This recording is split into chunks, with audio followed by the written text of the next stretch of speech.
Hello दोस्तों, आप देख रहे हैं शीनू स्टोरी। तो दोस्त, आज मैं आपको एक ऐसी स्टोरी से परिचय कराने वाला हूँ जिसे सुन आपके होश उड़ जाएंगे, रोंगटे खड़े हो जाएंगे। तो चलिए ले चलते हैं उस कहानी की ओर। उस समय मेरे पिताजी नगर परिषद अचलपुर में नौकरी पर थे। उस वक्त उनकी ड्यूटी परतवाड़ा से 3 किमी दूर गौरखेड़ा के नाके पर लगती थी। गाड़ी का जमाना न होने के कारण पिताजी साइकिल से आना जाना करते थे। रात बेरात की ड्यूटी हुआ करती थी। हमारा घर भी गौरखेड़ा में होने के कारण एक रात पिताजी 1 बजे नाके के लिए निकले। संतरे के बगीचों की ठंडक थी। रास्ते पर 1-2 लाइटें थी। नाके पर पहुंचे बाद 20 से 30 मीटर के अंतर पर उन्हें एक बस दिखाई दी। वो बस वहां नाके पर आकर रुकी और उस बस के ड्राइवर ने कंडक्टर को नीचे उतरकर देखने को कहा कि नाका आया या नहीं। मेरे पिताजी को ये देखकर सुकून मिला कि चलो कोई तो बस आई। मेरे पिताजी ने देखा कि नाके से कोई आदमी बाहर नहीं आया तो वो खुद ही अंदर चले गए। नाके के अंदर उन्होंने देखा कि अंदर एक आदमी बड़ी गहरी नींद में सो रहा था। मेरे पिताजी ने उसको उठाया और बोला, अरे बाहर गाड़ी आई है और तुम अंदर आराम से सो रहे हो। वो आदमी एक बार तो चौंक कर बोला कि मैंने तो कोई आवाज़ नहीं सुनाई दी। फिर भी वो मेरे पिताजी के कहने पर बाहर आया तो बाहर कोई बस नहीं थी। मेरे पिताजी तो बुरी तरीके से घबरा गए कि बस एकदम से कैसे गायब हो गई। वो नाके वाला आदमी जानता था कि मेरे पिताजी ने जो देखा वो छलावा था। नाके वाले ने सिर्फ ये कहा कि गांव वालों से इसके बारे में पूछ लेना, वो सब कुछ तुम्हें बता देंगे। अगले दिन सुबह मेरे पिताजी ने एक गाँव वाले किसान से पूछा, कल रात 1 बजे मुझे सवारियों से भरी एक बस दिखाई दी और थोड़ी देर बाद वो गायब हो गई। तो उस गांव वाले ने बताया कि आज से 5 साल पहले इसी नाके पर एक बस दुर्घटना हुई थी जिसमें ड्राइवर, कंडक्टर समेत 20 से 30 यात्री मारे गए। तब से अब तक कई लोगों को उस बस समेत ड्राइवर कंडक्टर का छलावा नजर आता है। मेरे पिताजी ये सुनकर काफी घबरा गए। उसके बाद उन्हें वो बस कभी नजर नहीं आई। तो दोस्तों, कैसी लगी अपनी कहानी? तो चलते हैं अपने दूसरी कहानी की ओर। मेरे नाना जी शानदार ज्योतिषी थे। इलाके में उनका नाम था।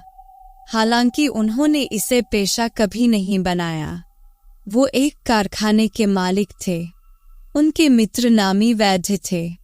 उनकी स्वयं की औषधशाला थी और भारतीय जड़ी बूटियों के माध्यम से चिकित्सा पर अधिकार था। उन्होंने एक आयुर्वेद महाविद्यालय भी कुछ बरस चलाया जिसने इस क्षेत्र में सैकड़ों लोगों को वैद्य बनाया। आज भी वे लोग गांवों में चिकित्सा सेवा दे रहे हैं।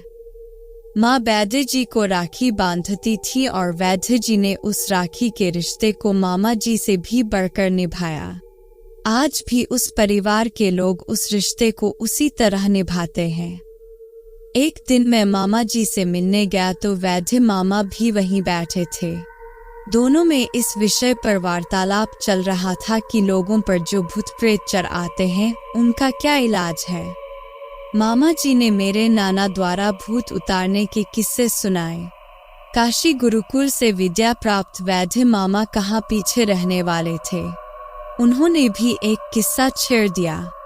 यह किस्सा मुझे इसलिए भी स्मरण रहा क्योंकि यह उस औरत पर से भूत उतारने से संबद्ध था जो उस मकान में रहती थी जिसके पास के मकान में मैं पैदा हुआ था। उस औरत को अचानक भूत चढ़ने लगा। पहल ऐसा 1-2 महीने में हुआ करता था।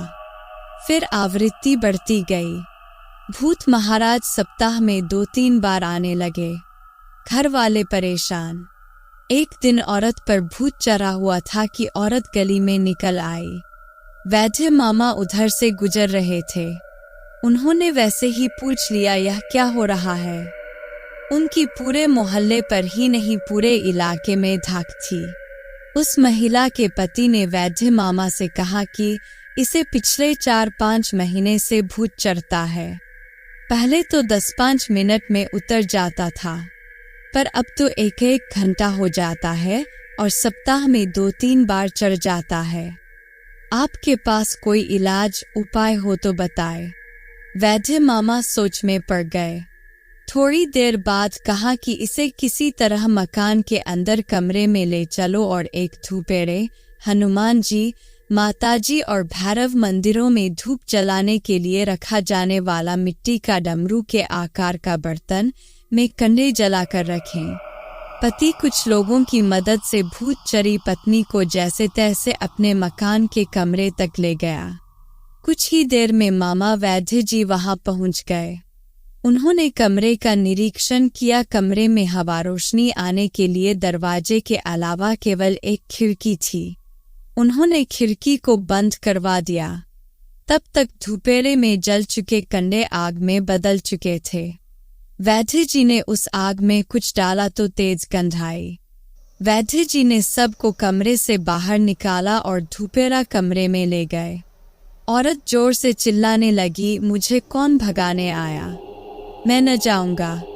मिनट भर बाद ही एक कागज की पुड़िया में से कोई दवा उन्होंने धूपेरे में डाली और फौरन कमरे से बाहर आकर दरवाजे के किवाड़ लगाकर कुंडी लगा दी। अंदर से औरत के चिल्लाने की आवाजें आई। फिर वह जोरों से खांसने लगी।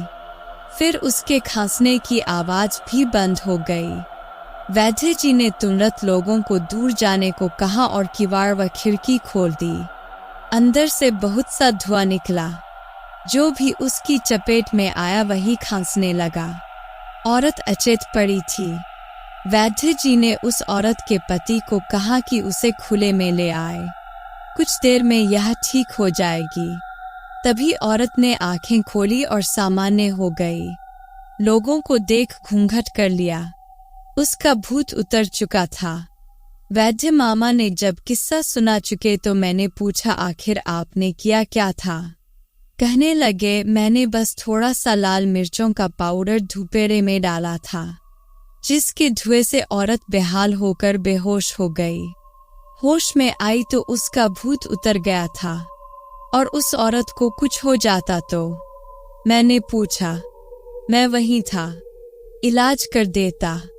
फिर कभी उस औरत को भूत चराया नहीं? मैंने जिज्ञासावश पूछा।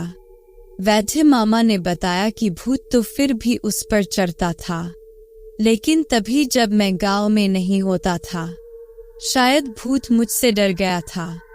तो दोस्तों, कैसी लगी आपको यह कहानी? अगर अच्छी लगी तो प्लीज़ वीडियो को लाइक कर दीजिए, सब्सक्राइब कर दीजिए। तो फिर मिलते हैं अपनी अगली वीडियो में।